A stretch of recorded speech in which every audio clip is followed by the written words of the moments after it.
aliitwa baba wa imani kwa kuwa Mungu alimwamini.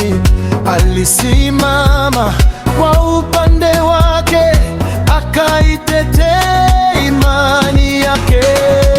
Alisimama kwa upande wake, akaitetea imani yake.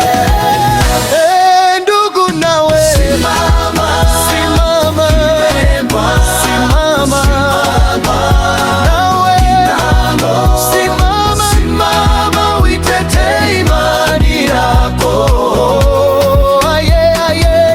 Simama, simama, simama, uitetee imani yako. Ndugu nawe simama, simama, simama, nawe simama, simama, uitetee imani yako. Simama, simama, simama, uitetee imani yako.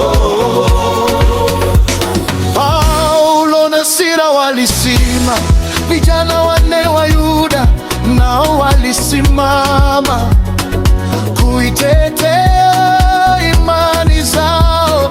Imani yako Uelubu iko wapi?